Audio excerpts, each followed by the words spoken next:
How are you, Mark? I'm great. How are you, Steve? I'm good. Good. Happy Monday. Happy Monday to you. Actually, it is a happy Monday. Not sure why. It's Christmas is in the air. Okay. 68 days to Christmas. Have you been shopping at Walmart lately or something? Oh, man, everywhere you go. Well, We're looking today at A Multitude Comes from East and West. that's a long title. That is a long title. Lutheran Service Book 510. It's in the End Times section of the hymnal, which I think is kind of interesting. You know, here we are sort of wrapping up the liturgical calendar, the lectionary calendar, that's what I mean, wrong L.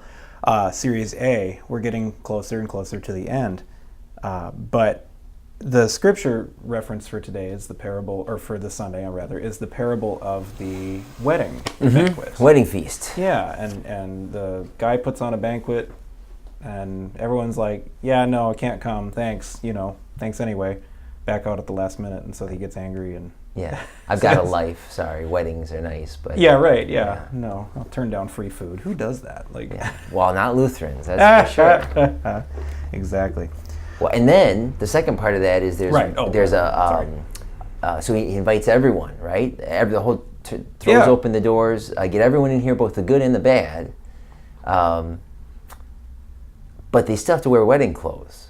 Isn't that interesting? Yeah. So I'm told that back then it was actually you would send wedding clothes, kind of like you still do for weddings. Sometimes you buy people a tux. I don't promulgate that. I think people buy a tux. But, yeah, I've heard of that though. Yeah. But then some guy shows up without a tux. And the Lord of the Feast is like, what are you doing? Get out of here. He throws him out. Your wedding crasher kind of a thing. Right. But this is kind of concerning the multitude that comes from east and west, right? Both the good and the bad. Right. But as you read the second and third, and even to an extent the fourth verses, okay, so end times, that sounds scary, first of all, right? If I'm a non-believer or I'm skeptical of Christianity, the end of the world sounds kind of scary. And traditionally, it has been portrayed that way. If you go back and listen to, for instance, so as a musician, there are a lot of settings of the Requiem and in particular the Dies Irae, which is the Day of Wrath. And I'm recalling one that we did in college by the French composer Berlioz, where dual orchestra, 5 million singers, brass all the way around the room, and it's like the most bombastic, loud noise you've ever heard. And so as a non-believer, when I hear that and think of the end of the world, that's scary, right? Like, if I'm not sure about what's going to happen on that last day, that's scary. But this hymn seeks to comfort that person who might be thinking. So, like, there's in the second verse, for instance, "O God, let us hear when our shepherd shall call." I love this. In accents, persuasive and tender. I think that's a little artistic license from the translation of the Swedish, but it's not a language of death and doom and anger and fear and things like that. It's a language of love. But look at the rest of that verse, right? That while what's he calling in accents persuasive and tender? That while there is time, we make haste, one and all, and find him our mighty defender. Because it is scary. Yeah. The prospect of the end of the world. By the way, I love the Dies Irae. And on Good Friday, I like to play Mozart's Requiem after Good Friday service.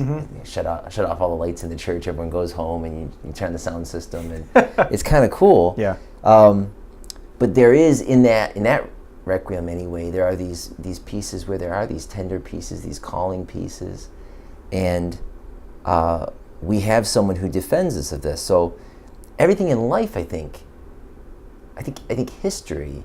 You said people are skeptical about the end of the world. Well, are you skeptical about history? History is death and dying. History is every single nation fails and ends in burning. Isaiah says that it all ends in burning. We have nuclear weapons these days. Talk about scary. Right. So we insulate ourselves in our bubble and we pretend everything's fine for a few years. But it's only a few years that anything's ever fine. But we have a mighty defender. Yeah, thanks be to God that we have that comfort, that message of comfort. And that's another thing that, you talk about the lectionary. the reading from Philippians this week. The choir is actually going to sing a piece, a short piece about taking the text from that, which is the let your gentleness be known so all may know the Lord is near. Do not worry, but reach out to God in prayer, and the peace of God will always be with you.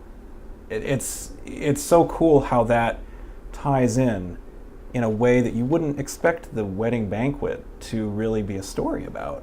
No, and that it is interesting how I was actually not going to go with End of the World as far as the sermon meditation, but it is really headed that way. The picture on the front of the bulletin this Sunday, we got these great what are they? They're woodcuts by, I forget his name, an 18th century artist, and they're just magisterial. And he did like 200 of them, so there's basically one for every Sunday in the church here. Yeah, there's a lot. The one this Sunday is awesome, and it's an End of the World motif. It's angels, and it's really cool. Interesting. Artwork that I've seen for End of the World is usually pretty crazy. It usually is, yeah. A lot of times the relief behind the altars, right? The triptychs are End of the World stuff. Yeah. So I love the refrain here. We got to point out the refrain. That's true. There is a little refrain. Have mercy upon us, O Jesus. Kind of in a Luther style. He liked to do that at the end of a lot of his catechisms. Because it's very central, right? This is the gospel. Yeah. It's not that, hey, you're all right and so is everybody else, so let's just be all right. It's, no, the world is a scary place. The scariest thing of all might be the fact that we think we're all right? It's insidiously scary. Right. So no one's going for help. I mean, the fact that we can live our lives and the fact that other people are perishing and we're just okay with it. We think it's all right to just live for ourselves, get what we can for as long as we can. That is our way. Yeah. But it's not God's way. It's not Christ's way. Christ's way is to come and live for other people, even if it means dying for them. Mm-hmm. And he comes and he defends us. He saves us in this way. So this is our cry. Have mercy upon us, Jesus. Kyrie eleison, right? Yeah, Kyrie eleison. Well, good. This is going to be a nice little change of pace of a hymn. It's an interesting composition from the late 17th century.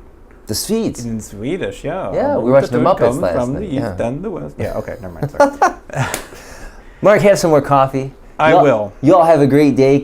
Come and sing this with us. Yeah, check out our videos. There's going to be a video of this playing on YouTube, and also probably a little video description of why there's some paper sticking out of our bulletin. We got to talk about that. We got some work to do. We do. Check out our other videos. We'll see you there. Thanks.